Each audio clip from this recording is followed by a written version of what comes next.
I'm very confident very few people would have heard of also and would have been aware of the implication.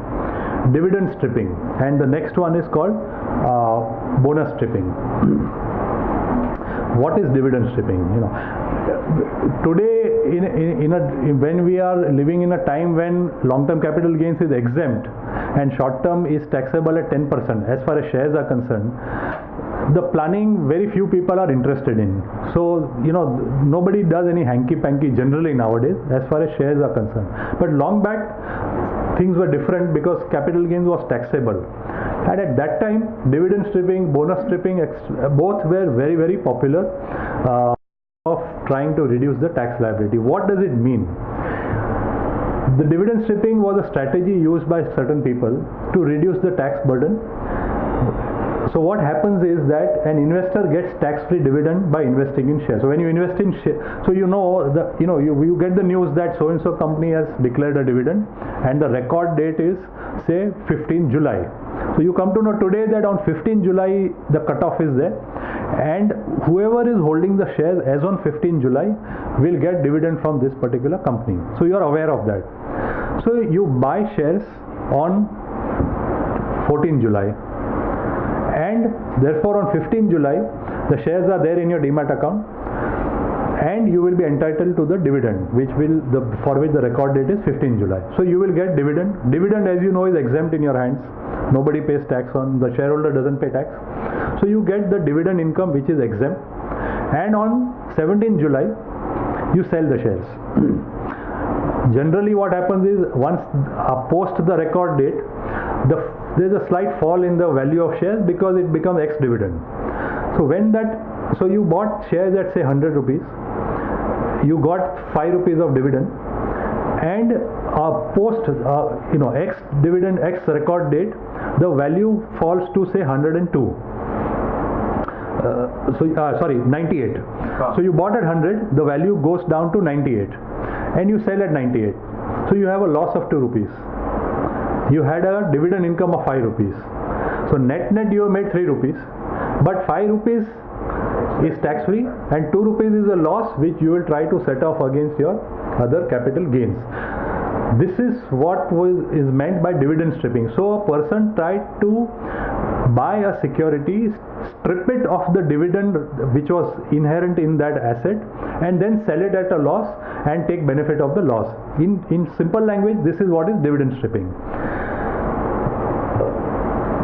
So government obviously came to know that everyone is doing this. So they brought in a section in section 94 subsection 7 to curb this practice. And what they have now said, this is an old section, but what the section says is that if any person buys any shares or units of mutual fund within a period of 3 months prior to the record date and transfer the shares within a period of 3 months and transfer the units within a period of 9 months from the record date of the dividend, and therefore obviously in the interim gets the dividend, then if there is any loss that arises from out of the transaction, that loss to the extent of dividend income will not be allowed to be set off. So to that extent the loss is a waste for you. So in the same example, 5 rupees dividend, 2 rupees loss.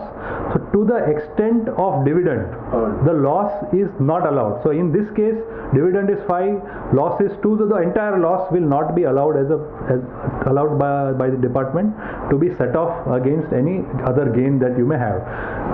Let's change the numbers. You have a loss. You had a dividend of 2 rupees and a loss of 5 rupees.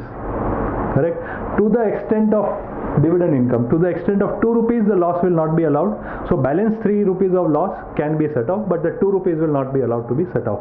This is dividend stripping. And then similarly we had bonus. Again same example, 15, the company announces 1:1 bonus, record date 15 July.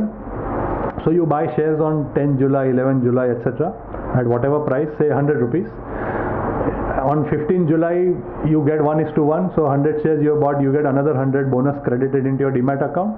And on 18 July, after it has become X bonus, the price has say fallen to generally half, 1:1. So 100 rupees may go down to 50, it may go down to 70, whatever it is. But it will obviously fall. So people had used this also to try and save tax by taking the bonus, selling the original shares, booking a loss, and then setting off that loss against any other capital gains. So now what it says is that in this kind of a situation, if the person buys, now funnily this bonus stripping is made applicable only for units and not for shares. So bonus stripping can still be done if somebody wants. In case of shares, there is no provision which presently prevents or puts you at a disadvantage.